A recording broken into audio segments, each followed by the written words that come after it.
Assalamualaikum, арбаңыздар. Алатау койдун жердеген ак бозат атбектер еткен ардактуу биздин агалар, кадырлуу Ордолуу Ош шаарыбыздын тургундары жана өзгөчө өлкөбүздүн 7 дубандан келген жалпы фермерлер. Бардыңыздар бүгүнкү койдун эт май багытындагы Алатау пародасынын көргөзмөсүнө кош келиңиздер.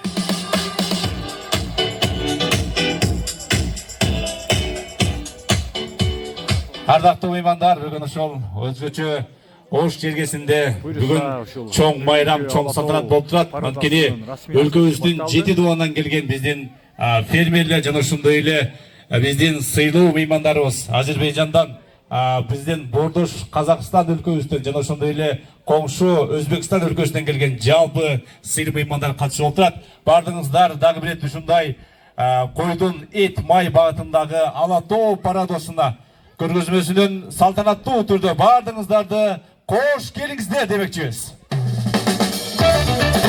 Ардактуу меймандар, бүгүн ушул иш-чарабызды ачып берүү алкагында сөз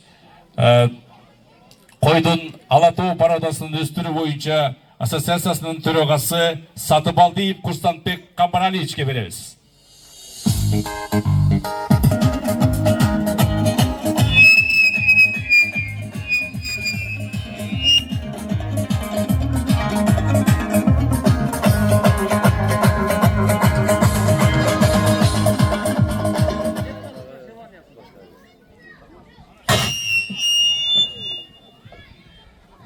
Assalamu alaikum.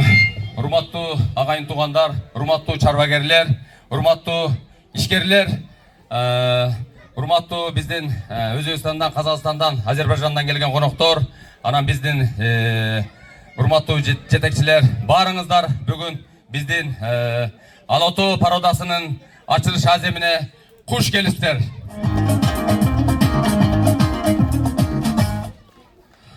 Бүгүн урматтуу фермерлер, урматтуу ишкерлер, ушул күчтүүнүн күчтүүсүн бүгүн экинчи бөлүк болуп жарыяладат. Бүгүн Алатоо пародасынын ачык деп жарыялайбыз.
Чоң рахмат, урматтуу Курсантбек Камбаралиевич, сизге терең ыраазычылык билдирем.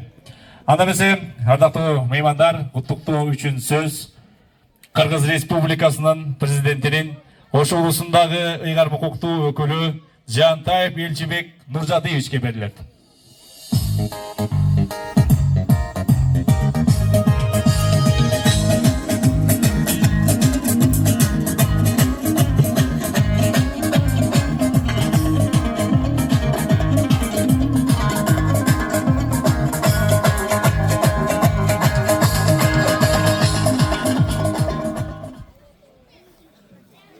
Кутмандуу күнүңүздөр менен урматтуу иш-чаранын катышуучулары, кадырлуу коноктор, ассоциациянын мүчөлөрү, Курсантбек Камбаралиевич, бүгүнкү жакшынакай иш-чаранын катышуучулары, чындыгында мынакей кечээ күнү дагы ушул багытта жакшынакай сөздөр болду. Бүгүн мынакей эл аралык ушул эт май багытындагы Алатоо пародасы жөнүндөгү мындай көргөзмө жарманкесинин ачылышы менен сиздерди куттуктап кетүүгө уруксат этиңиздер. Кыргыз илгертен мал киндиктүү эл болгон. Анан өзүңөр билесиңер, кыргыз биз тоого жакынбыз. Тоодо мал багылат дегендей. Анан эми Ала Тоо деп бул аты да бекеринен коюлбаса керек.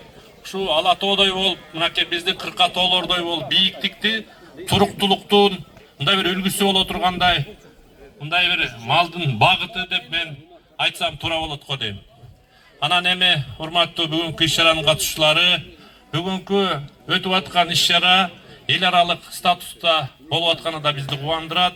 Анткени биздин да максатыбыз мынакей ушу азык-түлүк коопсуздугун багытында дагы ушу этти өзүбүздөн көбүрөөк өндүрүп, андан мынакей ушул коңшу мамлекетке ушул койдун түрүн да чыгаруу болуп эсептелет. Андыктан мынакей ушул багытта биздин кыргыз өкмөтү дагы ушу биздин пленхоздорду колдоп, аларга жайыттарды шарттап берип, андан кийин ушу билеттер менен туура багытта иш жүргүзүлүп, бүгүнкү күндө ушул дыйкандарга шарт түзүлүп аткан өзүңүздөр мынакей күбө болуп келатасыңар. Урматтуу Курсантбек Камбаралиевич, бүгүн Ала Тоо парадасы жөнүндөгү мынакей тушоо кесүү аземи бул бүгүн ачылып атканы менен мунун артында чоң эмгек бар экенин биз жакшы түшүнүп турабыз. Бул бир жылдык эмгек эмес, бул өзү дагы бир ушу 50 жылдын тегерегиндеги багыттуу иштердин негизинде бүгүн мынакей ушундай колго жакшынакай эмгегибиз тийип отурат. Анысы кандай чыгып аткан пародабыз ушу кыргыз элинин башына кут болсун, ушу малыбыз элге керектүү болуп, пайдап келе турган ушул тукумдардан болсун деп биз тилейлик. Бүгүнкү иш-чаранын жүрүшүнө ийгиликтерди каалайбыз. Рахмат. Чоң рахмат. Ада эмесе, ардактуу меймандар, биздин дагы ушу бере турган сыйлыктарыбыз бар эле. Ошону бүгүн тапшырып, биздин атайын тескемени сиздерге жеткирип койгонго уруксат этиңиздер. Ала Тоо пародасын өстүрүүгө кошкон зор салымы, талыкпай жасаган ак ниет эмгеги жана мал чармачылыгынын өнүктүрүүгө болгон чын дилден берилген аракети үчүн Кыргыз Республикасынын президентинин Ош облусундагы ыйгармуктуу өкүлүнүн 2025 жылдын 3-сентябрындагы номер 57-217 буйругунун негизинде төмөндөгүлөр Кыргыз Республикасынын президентинин Ош облусундагы ыйгармуктуу өкүлүнүн ардак грамотасы менен сыйлансын. Жолонов Таалайбек Орунбаевич.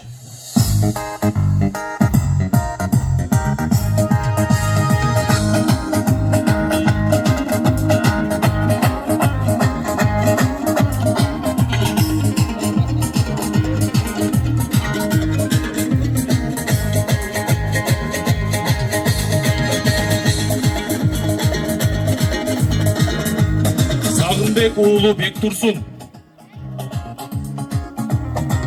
Ардактуу меймандар, кол жаа туруңуздар, сыйлык ээлери. Сагынбек уулу Бектурсун мырза, келиңиз. Даярданып турсун Кайчабар уулу Ынтымак.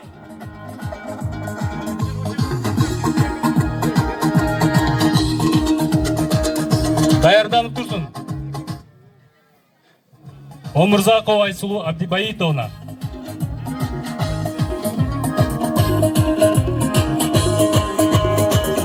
Ушундай эле ардак грамота менен сыйланат Тайчабар уулу Ынтымак мырза. Сыйлыгыңыздар кут болсун. Кол жаа туруңуздар меймандар. Ушундай ардак грамота менен Өмүрзокова Айсулу Абдибаитовна сыйланат туугандар.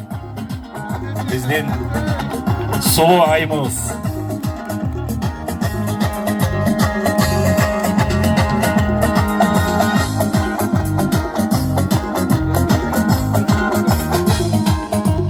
Кыргыз Республикасынын суу ресурстары, айыл чарба жана кайра иштетүү өнөр жайы министрлигинин өлкөнүн айыл чарба тармагынын өнүгүүсүндө кошкон зор салымы үчүн айыл чарбасынын мыкты төш белгиси менен Сатыбалдыев Курсантбек Камбаралиевич сыйланат.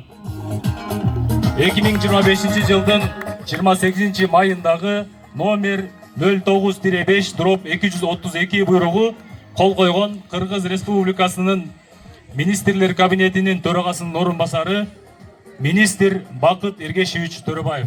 Кол жаап койгуңуздар меймандар. Төш белги.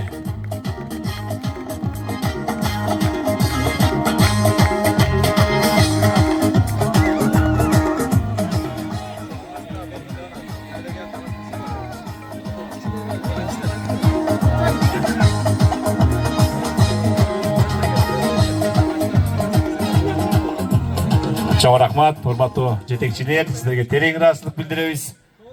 Анда эмесе, ардактуу меймандар, бүгүнкү ушул салтанаттуу иш-чаранын катчуучулары, дагы бир куттуктоо үчүн сөз Кыргыз Республикасынын суу ресурстары, айыл чарба кайра иштетүү өнөр жай министрлигинин ветеринария мал чарбасын өнүктүрүү, жайыт жана туйт кызматынын башкармалыктын башчысы Каландаров Мыктыбек Адилбаевичке берилет.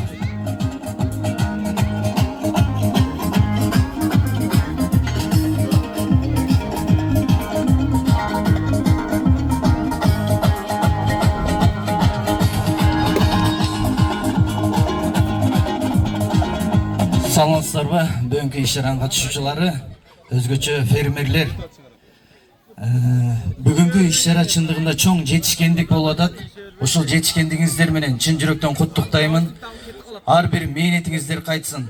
Өзгөчө суу ресурстары, айыл чарба кайра иштетүү өнөр жай министрлиги ушул фермерлерди колдоо максатында, өзгөчө президентибиздин тапшырмасын аткаруу максатында сиздер үчүн бардык шарттарды түзгөнгө аракет кылып атабыз. Өзгөчө мына фермерлер ушул жерде отурасыздар.